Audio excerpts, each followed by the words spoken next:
A chuva caía impiedosa sobre as ruas empedradas de Lisboa, transformando a noite num caos de água e sombras. João, com apenas 18 anos, foi atirado para fora de casa pela própria mãe, que, ao descobrir suas mensagens no telemóvel, gritou palavras de ódio que ecoaram como trovões: "Não quero um filho assim na minha casa."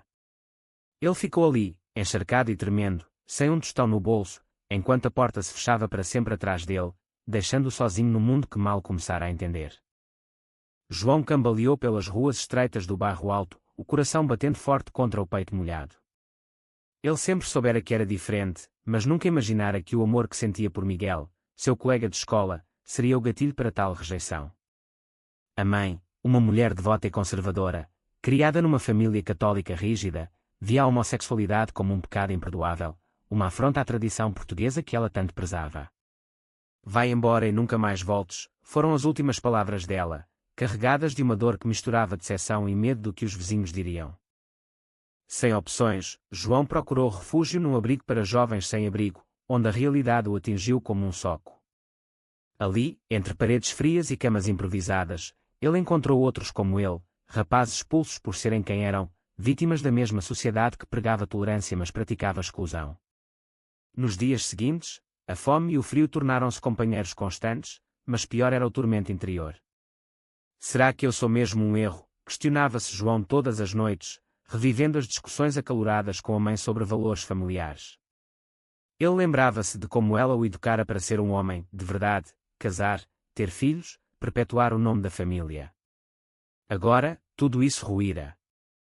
Miguel, o rapaz por quem se apaixonara, era o único farol na escuridão. Eles tinham-se conhecido na escola secundária, partilhando segredos durante as aulas de música. Miguel, com seus olhos castanhos e sorriso tímido, era filho de uma família liberal de Porto, mas vivia em Lisboa para estudar. Quando João lhe contou o que acontecera, Miguel ofereceu ajuda imediata: "Vem ficar comigo, no meu apartamento de estudante. Não te vou deixar sozinho." Foi uma decisão impulsiva, mas carregada de risco. Miguel ainda não assumira publicamente sua orientação, temendo a reação dos pais, que, embora progressistas, tinham expectativas altas para o filho único. Os primeiros dias no pequeno apartamento de Miguel foram um misto de alívio e tensão. João trabalhava num café durante o dia, limpando mesas para ganhar o suficiente para comer, enquanto à noite cantava baixinho canções que compunha, usando a voz como escape para a dor. Sua voz era um dom natural, grave e emotiva, capaz de transmitir sentimentos profundos. Miguel incentivava-o: "Tu tens talento, João. Devias partilhar isso com o mundo." Mas João hesitava, atormentado pela vergonha que a mãe lhe incutira. E se me julgarem como ela julgou? À medida que o relacionamento se aprofundava, as rachaduras começaram a aparecer. Miguel, pressionado pelos estudos em engenharia, via João como uma distração. Discussões surgiam sobre o futuro. João queria lutar pela aceitação, talvez até confrontar a mãe, mas Miguel preferia manter tudo em segredo. "Não podemos arriscar, João. Os meus pais pagam os meus estudos, se souberem, cortam tudo." Essa dualidade criava um abismo emocional, onde o amor se misturava com medo. João sentia-se como um fardo, questionando se valia a pena sacrificar tanto por alguém que não estava pronto para assumir. Numa noite chuvosa semelhante àquela fatídica, João recebeu uma chamada inesperada. Era a tia, irmã da mãe, que sussurrava ao telefone: "A tua mãe está arrependida, mas orgulhosa demais para admitir. Ela chora todas as noites." Essas palavras reacenderam uma faísca de esperança, mas também um conflito interno. Deveria ele perdoar? Ou prosseguir sozinho, construindo uma vida livre das amarras familiares? A decisão pesava como chumbo, e João sabia que qualquer escolha traria consequências irreversíveis. Enquanto isso, na universidade, Miguel enfrentava seu próprio dilema. Um colega descobrira fotos deles juntos e ameaçava espalhar rumores. "Ou assumes, ou eu conto a todos", disse o rapaz, com um sorriso malicioso. Miguel, aterrorizado, optou pelo silêncio, traindo a confiança de João ao negar publicamente qualquer relação. "Somos só amigos", mentiu ele numa conversa de grupo, palavras que chegaram aos ouvidos de João como uma facada. A dor da traição era aguda, misturando-se à rejeição materna. João sentiu o mundo desabar novamente, questionando se o amor valia tal sofrimento. Determinado a não se render, João inscreveu-se num concurso de talentos local, usando sua voz como arma. A audição foi um momento de catarse, cantou uma balada sobre perda e identidade, derramando lágrimas no palco. O júri aplaudiu, mas o verdadeiro teste viria depois. Tu podes ir longe, disse um produtor, oferecendo uma oportunidade. Mas aceitar significava expor-se, arriscar mais julgamentos. João ponderou o preço, liberdade versus segurança, amor versus solidão. Os meses seguintes foram um turbilhão para João. Após a traição de Miguel, ele mudou-se para um quarto partilhado num bairro periférico de Lisboa, trabalhando turnos duplos no café para pagar as contas. A voz tornara-se sua âncora, ele compunha canções à noite, letras que falavam de corações partidos e sociedades hipócritas. Porque o amor tem de ser um crime, cantava ele, e quando os debates internos sobre moralidade que o atormentavam. Miguel, arrependido, tentava reconciliação. Mensagens diárias chegavam: desculpa, fui cobarde. Vamos tentar de novo. Mas João, ferido, respondia com silêncio. Ele via agora que o relacionamento fora construído sobre areia movediça, onde o medo de Miguel eclipsava o compromisso. Essa percepção doía, mas libertava. Eu mereço alguém que me assuma, pensou João, focando na carreira musical. O produtor do concurso convidou-o para gravar uma demo, e pela primeira vez, João sentiu um propósito além da sobrevivência. Contudo, a família não desaparecera. A tia intermediava, relatando que a mãe, Dona Maria, lutava com culpa. Ela vai à igreja todos os dias, rezando por ti, mas o padre diz que é um teste de fé. Essas palavras destacavam o conflito moral. Para Dona Maria, a homossexualidade desafiava dogmas religiosos enraizados na cultura portuguesa. João debatia internamente, confrontá-la seria reviver o trauma, mas ignorá-la perpetuava o silêncio opressor. Numa tarde ensolarada, João encontrou acidentalmente Miguel num café. O encontro foi tenso, carregado de acusações. Tu me traíste quando mais precisei, disse João, voz tremendo. Miguel, olhos baixos, admitiu: tive medo de perder tudo. Os meus pais esperam que eu case com uma rapariga, continua a linhagem. Essa confissão revelava as pressões sociais. Em Portugal, apesar de leis progressistas como o casamento gay desde 2010, muitas famílias conservadoras resistiam, priorizando tradições sobre felicidade individual. João saiu dali abalado, mas resoluto. Ele começou a frequentar grupos de apoio LGBT em Lisboa, onde ouvia histórias semelhantes, jovens rejeitados, lutando contra estigmas. Uma ativista, Sofia, tornou-se amiga próxima.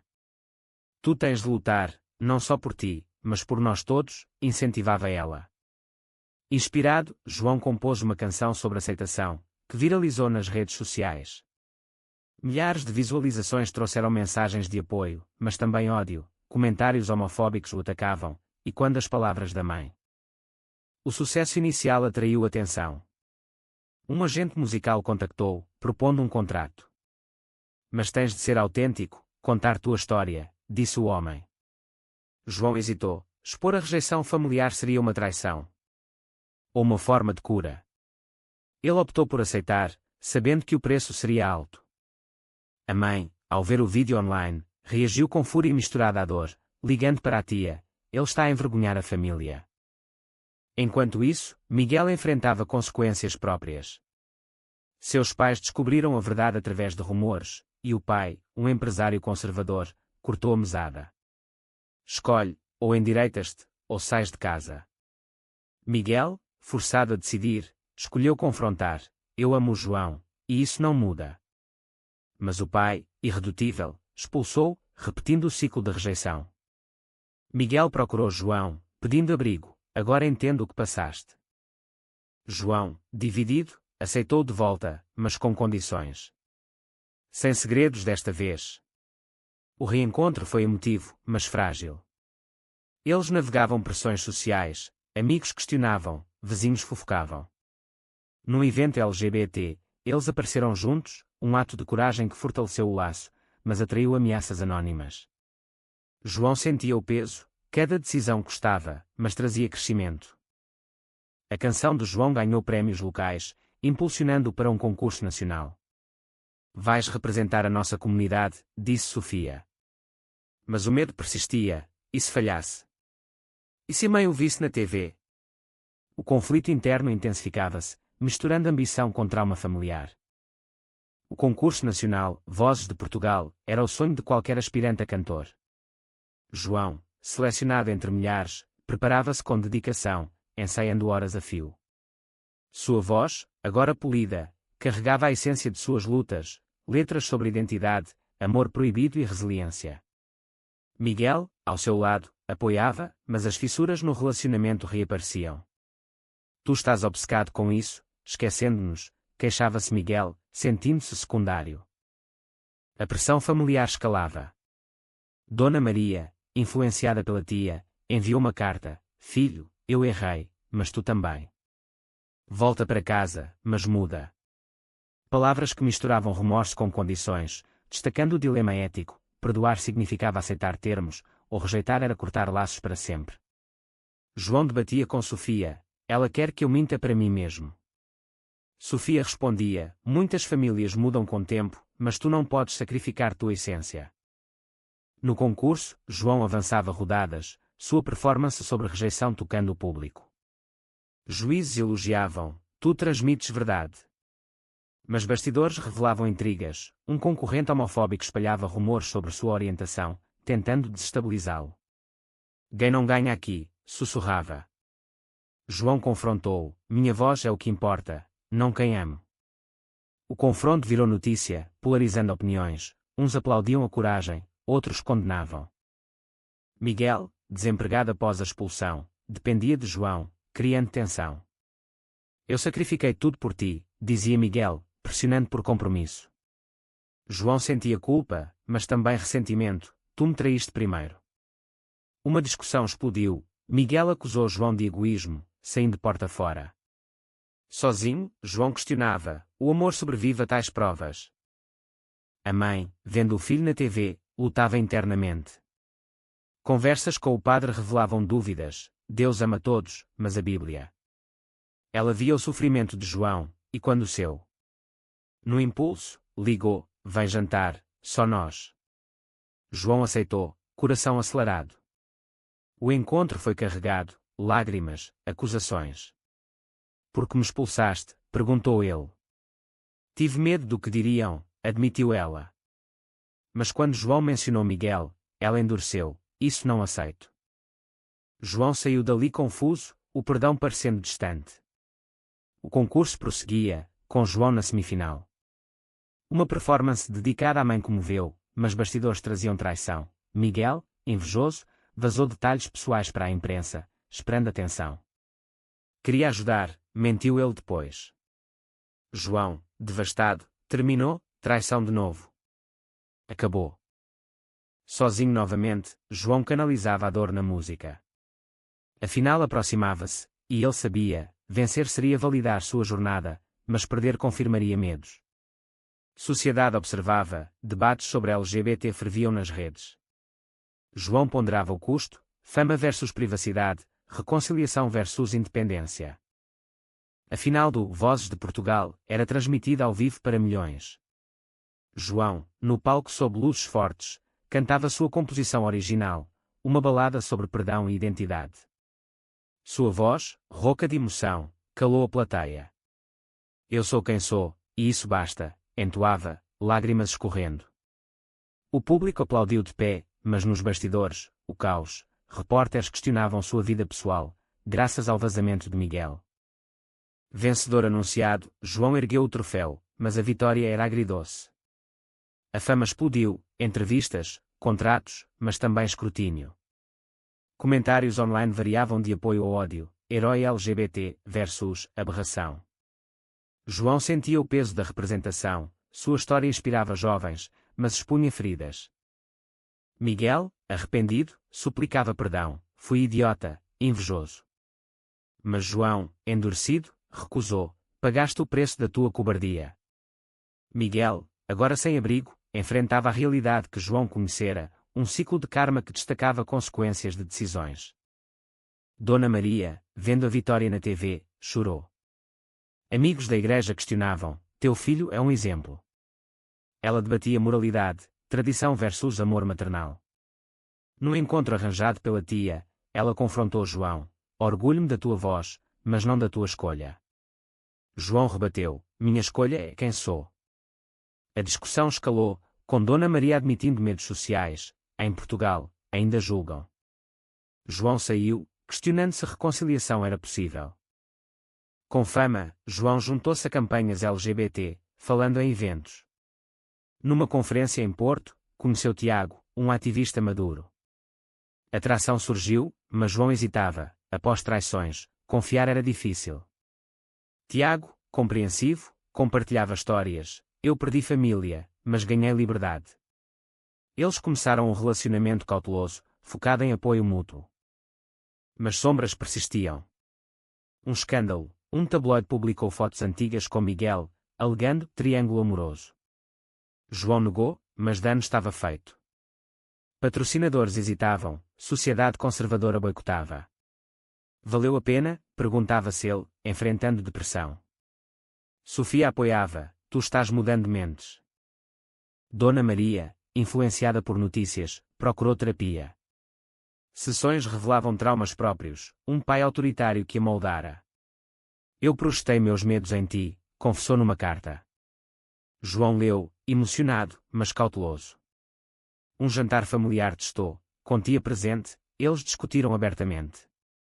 Aceito-te, mas preciso de tempo, disse ela. João aceitou, um passo frágil. Miguel, afundado, tentou suicídio, notícia que abalou João. Visitando no hospital, confrontou: porque? Miguel: perdi tudo por covardia. João perdoou parcialmente, aprende com isso. Mas o laço romântico morrera. João refletia: cada escolha custara amigos, família, sanidade. Mas trouxera voz aos silenciados. Com carreira em ascensão, João gravava o primeiro álbum, temas de resiliência e amor. Turnês por Portugal levavam-no a cidades como Coimbra e Faro, onde fãs compartilhavam histórias: tua música salvou-me. Mas fama isolava, paparazzi invadiam privacidade, forçando-o a esconder relacionamento com Tiago. Tiago, paciente, pressionava por compromisso público: escondermos-nos é como antes. João, traumatizado, resistia: não quero mais dor. Discussão culminou em ultimato: ou assumimos, ou acaba. João escolheu assumir, postando fotos juntos nas redes. Reações mistas, apoio de progressistas, ódio de conservadores. Um protesto anti-LGBT em Lisboa avisou, com cartazes: João destrói famílias. Dona Maria, progredindo, defendeu publicamente numa entrevista local: meu filho é meu orgulho. Atitude que chocou amigos, mas custou amizades dela. Pagas o preço da aceitação, disse a tia. Mãe e filho reconectavam devagar, jantares tornando-se regulares. Eu errei, perdoa-me, pediu ela. João, perdoou, mas lembre-se do dano. Miguel, recuperado, mudou-se para a Espanha, reinventando-se. Uma mensagem final: obrigado por me ensinar coragem. João sentiu fechamento, mas cicatrizes permaneciam. Num concerto em Lisboa, João dedicou canção à mãe, para quem aprende a amar além de regras. Ela, na plateia, chorou, um momento de catarse. Mas bastidores traziam dilema: um produtor oferecia contrato internacional, mas exigia tonar down temas LGBT. Mais comercial, disse. João recusou: minha voz é autêntica. Decisão custou oportunidade, mas preservou integridade. Tiago e João enfrentavam desafios, famílias de Tiago, aceitantes, contrastavam com a de João. Um jantar conjunto expôs tensões, Dona Maria hesitava com o afeto deles. É difícil ver, admitiu. João: é amor, mãe. Conversa levou a compreensão gradual. Sociedade evoluía, leis antidiscriminação fortaleciam, mas incidentes homofóbicos persistiam. João advocava, testemunhando em parlamento sobre direitos LGBT. Minha história é de muitos, disse. Mas exaustão batia, terapia ajudava a processar traumas. Uma traição final: um amigo vazou áudios privados, alegando escândalo. João processou, vencendo, mas dano emocional era profundo. Por que tanto ódio? Questionava. Preparando novo álbum, João refletia jornadas, de rejeitado a ícone, preço pago em lágrimas e perdas. O pico da carreira veio com o concerto no Estádio da Luz, lotado. João, no centro do palco, cantava hino de empoderamento LGBT, voz e quando para milhares. Nós não nos calamos mais, proclamava, público em êxtase. Entre eles, Dona Maria e Tiago, símbolos de reconciliação. Mas caminho fora árduo. Meses antes, um ataque homofóbico em bar deixou João ferido, hospitalizado. Porque eu, pensou, questionando luta. Tiago ficou ao lado, porque mudas o mundo. Recuperação fortaleceu, transformando dor em combustível. Dona Maria, agora ativista local, falava em igrejas sobre aceitação. Deus não discrimina, dizia, perdendo fiéis mas ganhando respeito. Relação com João florescia, visitas sem condições, abraços genuínos. Miguel retornou, casado com homem em Espanha, convidando João para casamento. Tu inspiraste-me. João compareceu, fechando ciclo. Álbum lançado, vozes silenciadas, liderou charts, inspirando debates nacionais sobre direitos LGBT. João, em entrevistas, compartilhava, paguei caro, mas valeu. Numa noite reflexiva, João compôs canção final, sobre escolhas, certo ou errado, quem decide? A história de João levanta uma questão: é certo sacrificar laços familiares pela autenticidade pessoal, ou o perdão incondicional é o verdadeiro ato de coragem?